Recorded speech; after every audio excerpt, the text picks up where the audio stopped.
شروع اللہ کا نام لے کر جو بڑا مہربان نہایت رحم والا ہے۔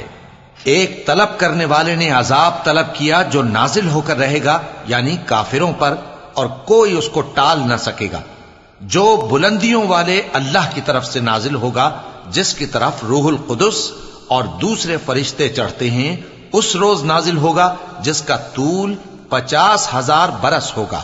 تو تم کافروں کی باتوں کو حوصلے کے ساتھ برداشت کرتے رہو۔ لوگ اس دن کو دور سمجھتے ہیں، جبکہ ہماری نظر میں وہ قریب ہے۔ جس دن آسمان ایسا ہو جائے گا جیسے پگھلا ہوا تانبا، اور پہاڑ ایسے جیسے رنگین اون، اور کوئی دوست کسی دوست کو نہ پوچھے گا، حالانکہ ایک دوسرے کو سامنے دیکھ رہے ہوں گے۔ اس روز گناہگار چاہے گا کہ کسی طرح اس دن کے عذاب کے بدلے میں سب کچھ دے دے، یعنی اپنے بیٹے اور اپنی بیوی اور اپنے بھائی اور اپنا خاندان جس میں وہ رہتا تھا، اور جتنے آدمی زمین پر ہیں، غرض سب کو دے ڈالے، پھر اپنے آپ کو عذاب سے چھڑا لے۔ لیکن ایسا ہرگز نہیں ہوگا۔ وہ بھڑکتی ہوئی آگ ہے، کھال ادھیڑ کر کلیجہ نکال لینے والی۔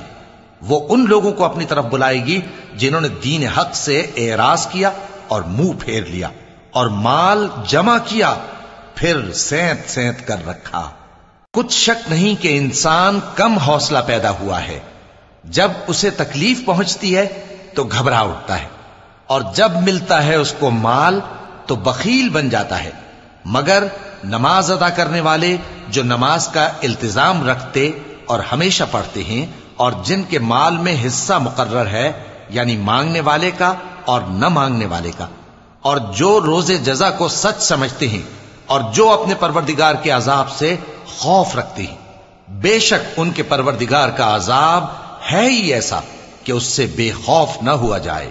اور جو اپنی شرمگاہوں کی حفاظت کرتے ہیں مگر اپنی بیویوں یا باندیوں سے کہ ان کے پاس جانے میں انہیں کچھ ملامت نہیں، اور جو لوگ ان کے سوا اور طریقے ڈھونڈیں تو وہ حد سے نکل جانے والے ہیں، اور جو اپنی امانتوں اور اپنے عہد و پیمان کا پاس کرتے ہیں، اور جو اپنی گواہیوں پر قائم رہتے ہیں، اور جو اپنی نماز کی پابندی کرتے ہیں، یہی لوگ جنتوں میں عزت و اکرام سے ہوں گے۔ تو اے نبی، ان کافروں کو کیا ہوا ہے کہ تمہاری طرف دوڑے چلے آتے ہیں، دائیں اور بائیں سے گروہ گروہ ہو کر جمع ہوتے جاتے ہیں؟ کیا ان میں سے ہر شخص یہ امید رکھتا ہے کہ نعمت کے باغ میں داخل کیا جائے گا؟ ہرگز نہیں۔ ہم نے ان کو اس چیز سے پیدا کیا ہے جسے یہ جانتے ہیں۔